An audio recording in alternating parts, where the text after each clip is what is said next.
And now we move on to the presentation of the pilot projects that Irini has mentioned.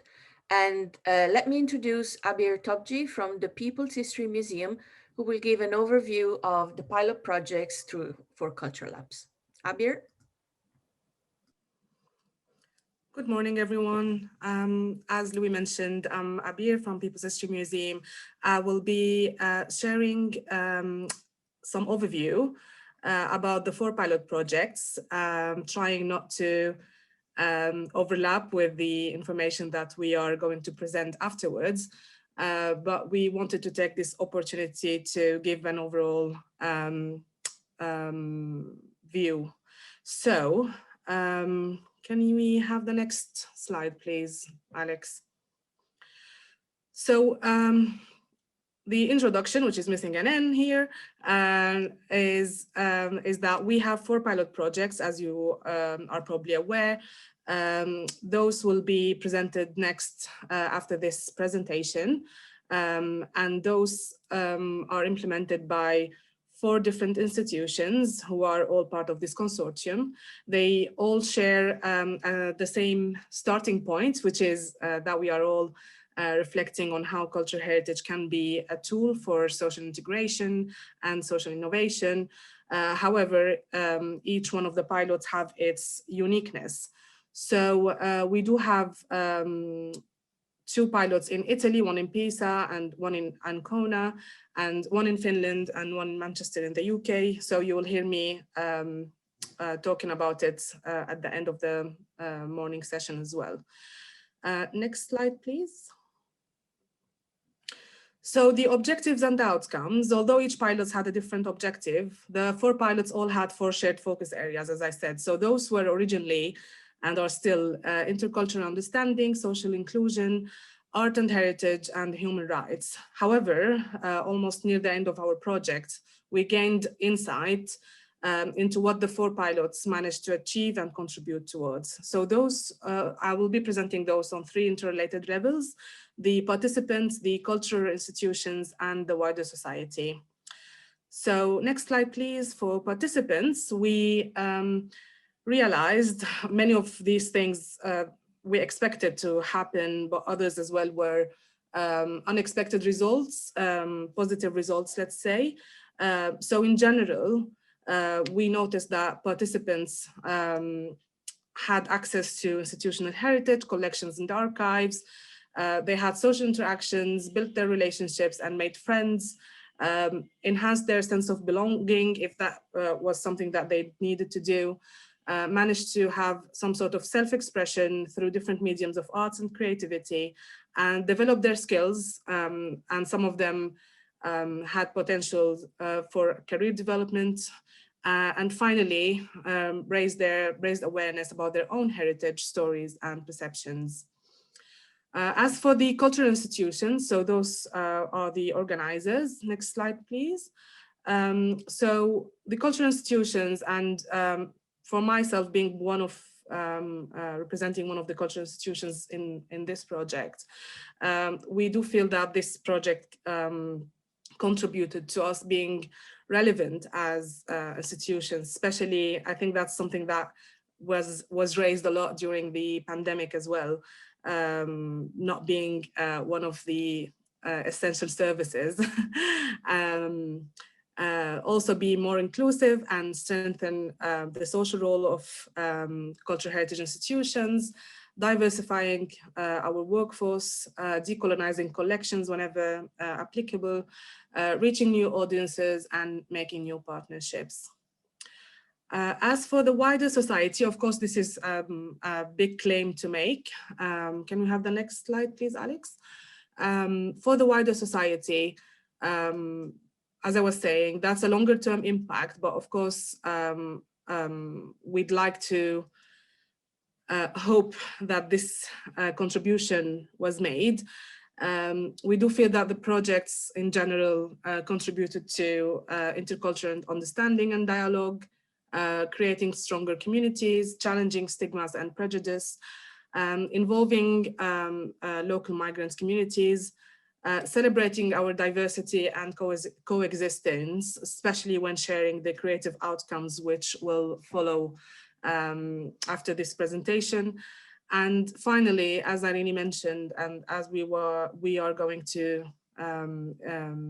hear in the afternoon session, developing recommendations and policy recommendations on the local, national, and European level. So that's in terms of objectives. Next, I'd like to present some of the tips and lessons learned. So the 4 pilots followed a common methodology that was developed at the beginning, as I said, and defined some shared principles at the same time, but left some room and allowed for flexibility and variation to accommodate for the specific objectives and circumstances of each pilot project and target group. So although our methodology is rooted in participatory practices and co-creation, we built on that methodology and the experience we had in the 4 contexts and all the approaches we tested and everything we learned about through that process, which has been ongoing for more than 2 years now. And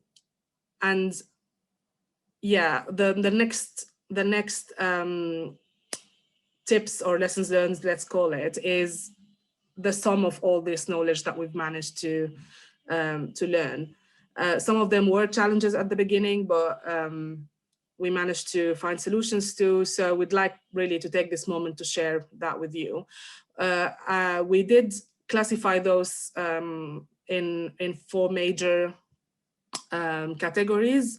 So I'll be covering first the design phase of the participatory project, then talking about the recruitment of participants and building the group, then the creative work, if that is applicable for projects, and then just some general tips and lessons learned.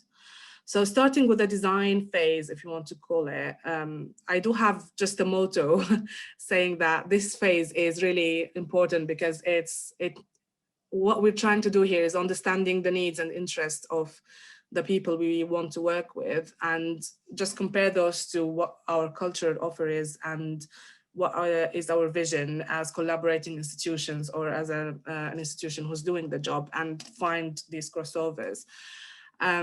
So we really want to emphasize the importance of consultation. We did that through desk research, interviews, group discussions, and many other ways, depending on what we can do. In our methodology, we also have what we are calling grassroots engagements.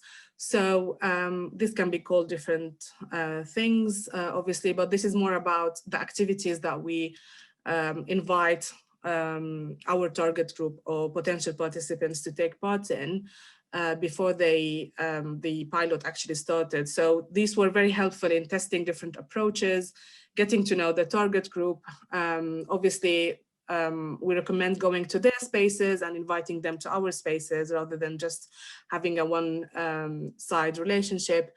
And we also tested inviting them to open days or taster sessions, which were very useful, and we recommend them. In terms of collaborating with local organizations and community groups, we really believe that this should be a mutually beneficial collaboration rather than also just focusing on our own objectives. This means we might want to incorporate our offer with their existing activities. Also worth emphasizing the need to allocate sufficient resources for collaborators, especially if those were local organizations. And we usually see institutions asking them to offer their time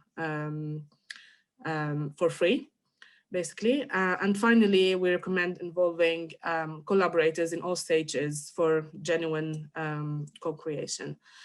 The next slide is covering of course, these are not really chronological phases because they overlap, but in general, they can be considered as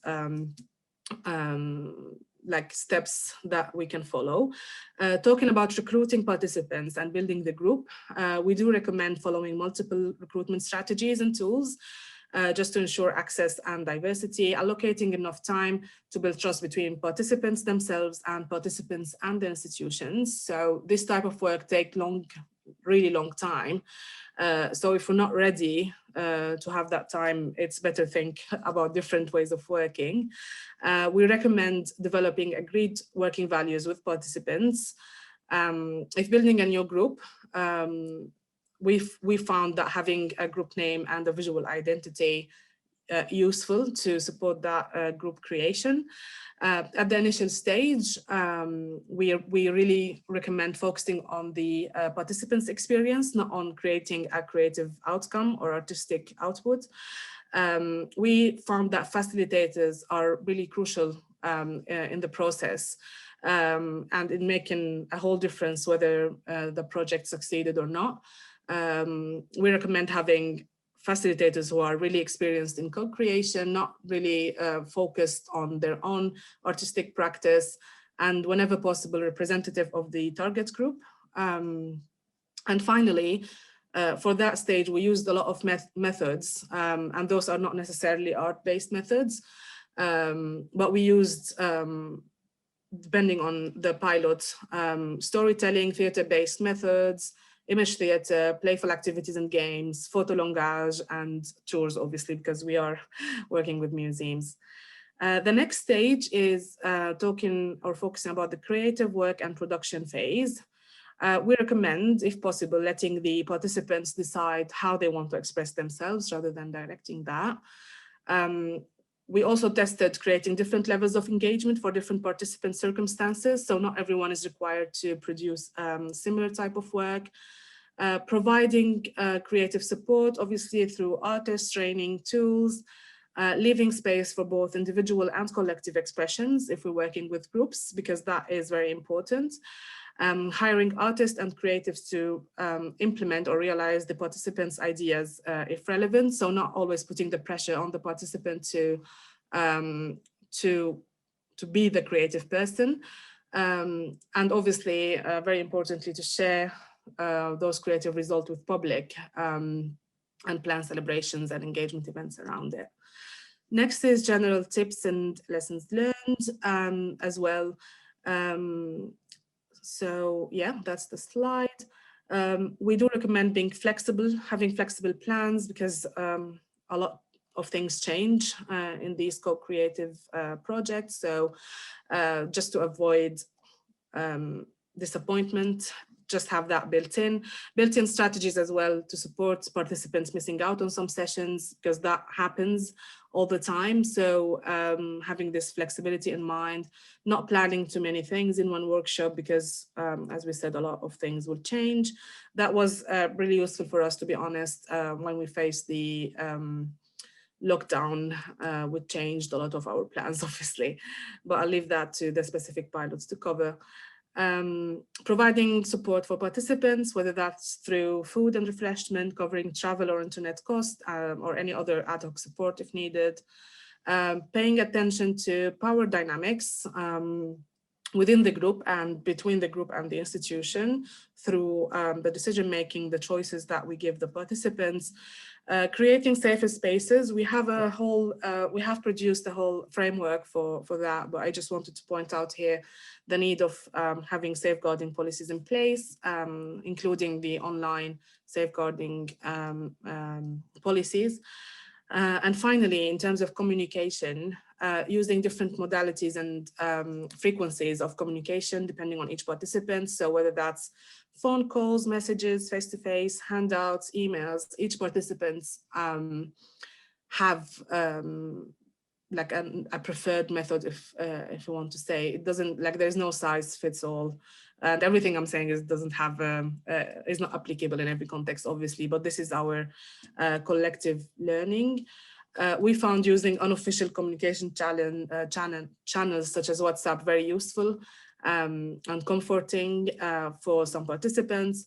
And finally, we all recognize that we need to make extra effort to give space to participants who lack the language skills.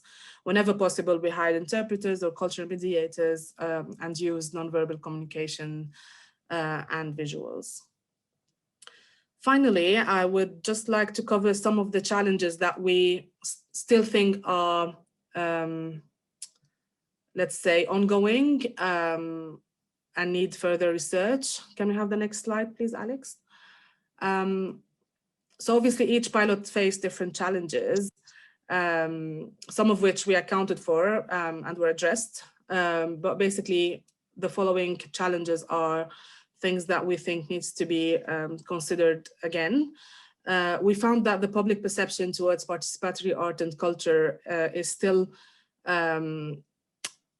like very much in the classical format, like participants wouldn't expect or behave as someone who would be expected to participate and create, but rather as audiences. So that is something that might have a lot of implications in terms of what needs to be done.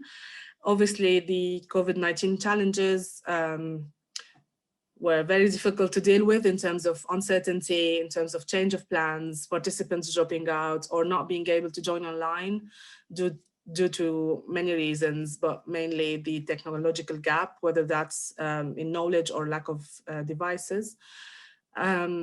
Next slide, please. The online modalities that we all had to try at least or use for the rest of our projects, they certainly don't replace human contact. That wasn't the way to move on, although we tried different strategies. Obviously, there's the problems related to technicalities, internet connection, audio problems, and other tech problems, but also the problem of not being able to sense participants' moods, let's say, through that sort of communication. Finally, we did find that all our participants were predominantly women or females. This is obviously something that we observe throughout art and culture scene in general, but we think that it's crucial now to start doing some further research to address the lack of interest or participation of men. And that is something that we've experienced across all the pilots. That's it from my side. I think I took a bit longer than I'm supposed to, but I'll hand over back to Louis, who will be introducing each pilot separately, and hopefully we will learn more about the 4 pilots throughout the day. Thank you.